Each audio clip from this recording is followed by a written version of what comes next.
안녕하세요 기철이 여러분들, 과원 기영입니다. 히어로들의 능력을 이끌어내는 것 중에서 가장 중요한 요소를 꼽으라고 한다면 바로 무기를 빼놓을 수 없겠죠. 능력을 증폭시켜주는 다크홀드를 비롯해 꾸준히 등장하고 있는 스톰 브레이커까지 다양한 무기들이 등장하고 있습니다. 이번 시간에서는 과연 어떤 무기가 순위를 차지했는지 한번 알아보도록 하겠습니다.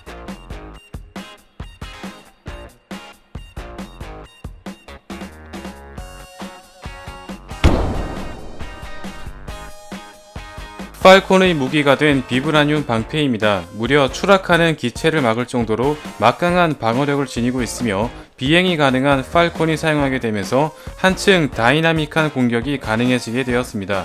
팔콘은 캡틴 아메리카 4의 주인공을 맡을 예정인데요.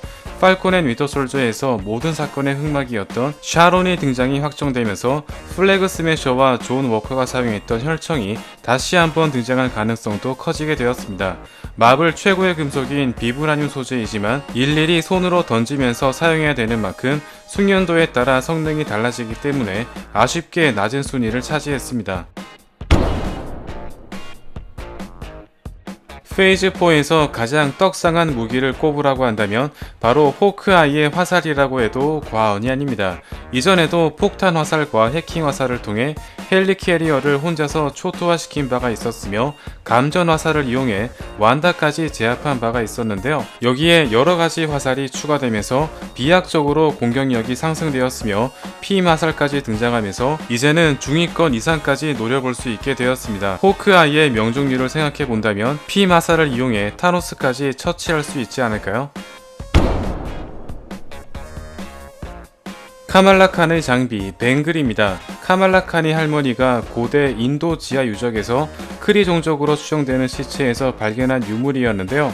벵글 자체의 능력이 있다라기보다는 카말라 칸의 유전적인 혈통이 지니고 있는 누어 디멘션의 힘을 이끌어내는 일종의 매개체 같은 역할이었으며 방탄 효과를 비롯해 슈트까지 만들어내는 등 엄청난 능력을 발휘했습니다. 또한 과거로 이동하여 살아있는 역사를 체험하는 등 멀티버스 세계관에서 굉장히 중요한 아이템으로 자리잡게 되었는데요. 특히 크리 종족과의 연관성 때문인지 벵글의 힘으로 인해 캡틴 마블과 위치가 바뀌기도 했습니다. 주목할 만한 점은 미즈 마블의 벵글과 한 쌍을 이루는 또 다른 벵글이 존재하며 함께 사용할 경우 누어 디멘션으로 이동할 수 있지만 잘못하면 인커전이 일어날 수도 있는데요. 이 한 쌍을 이루는 벵글이 바로 다음에 소개할 무기로 추정됩니다.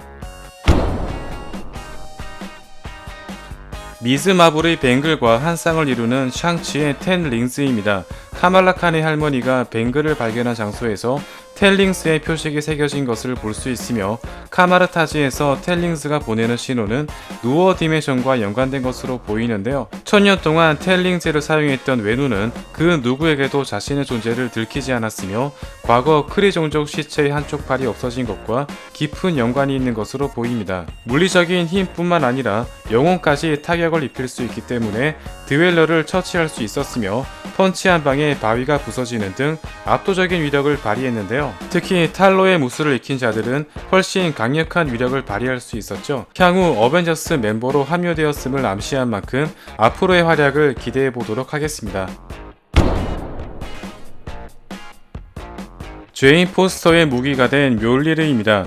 과거 토르에 의해 죄인을 지켜달라는 주문이 담기게 되었으며 죄인이 다가가자 서서히 반응하기 시작하더니 마이티 토르로 각성시켜 주었습니다. 능력 자체는 크게 달라지진 않았지만 부서진 파편을 이용해 그림자 괴물과 제우스의 호위병을 처치했으며 네크로소드의 파편을 파괴하는 등 좀 더 화려해진 테크닉을 보여주었습니다. 다만 망치를 든 순간만큼은 토르의 힘을 사용할 수 있지만 죄인 같은 일반인이 사용할 경우 과부하로 인해 더욱 생명을 갉아먹는 상황을 초래하고 말았는데요. 다행히도 발할라에 입성하면서 아름다운 결말을 맺었지만 졸지에 죄인의 남은 인생을 더욱 짧게 만든 원흉이 되고 말았습니다. 제우스의 무기 썬더볼트입니다. 옴니포턴스 시티에서는 단순히 불꽃놀이 용도로 사용되었지만 단번에 코르그를 리테어시키거나 제우스의 신체를 관통했으며 네크로소드를 쥔 고르까지 상대할 수 있었는데요. 특히 섀도우 렐름에서 모든 것들이 색을 잃는 가운데 혼자서 금빛을 띠는 독보적인 존재감을 발휘했습니다. 이후 스톤 브레이커를 잃은 토르가 썬더볼트를 이용해 이터니티의 신전까지 이동하는 등 거의 바이프로스트급 기동력까지 갖추고 있는데요. 다만 제우스와 사이가 틀어진 상태이기 때문에 아마도 후속편에서 사라진 썬더볼트를 되찾기 위해 제우스와 부딪히게 되는 원인으로 작용할 것으로 보입니다. 신도살자 고르의 무기 네크로소드입니다. 원작에서는 신비오트의 창조주 널이 만든 무기로서 MCU로 베놈이 넘어오게 되면서 널의 존재까지 조심스레 예측할 수 있는데요. 무려 스톤 브레이커와 정면으로 격돌했음에도 불구하고 멀쩡한 내구도를 보여주었으며 망치를 이용해 부서진 파편을 파괴하는 것으로 겨우 없애버릴 수 있었습니다. 또한 칼을 땅에 꼽는 것으로 그림자 괴물을 소환하는 등 평범했던 고르가 토르와 맞짱을 뜰 정도로 엄청난 힘을 부여했는데요. 다만 검을 든 자는 서서히 생명을 잃어가기 때문에 죽음을 느낀 고르는 이터니티에게 소원을 비는 것으로 생을 마감했었죠. 라그나로크에서 헬라의 네크로소드와는 다른 무기이며 원작에 있던 능력을 하나씩 나눠 가진 것으로 보입니다. 토르4에서도 변함없이 강력한 위력을 발휘한 스톤 브레이커입니다. 토르의 힘을 증폭시키고 타노스의 사지를 자르는 등 인피니티 사가에서는 건틀렛에 버금가는 순위를 보여주었지만 멀티버스 사가에 접어들면서 단일 유니버스에서만 영향을 끼치는 무기들은 살짝 순위가 내려가게 되었습니다.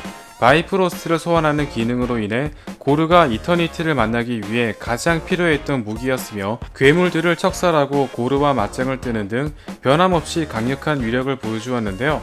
다만 세월이 흘러 스스로 자아가 생긴 것인지 욜리르와 삼각관계를 형성하기도 했습니다.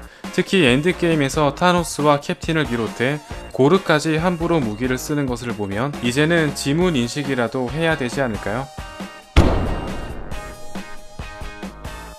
TVA 요원들이 사용하던 템패드와 리셋 장치입니다.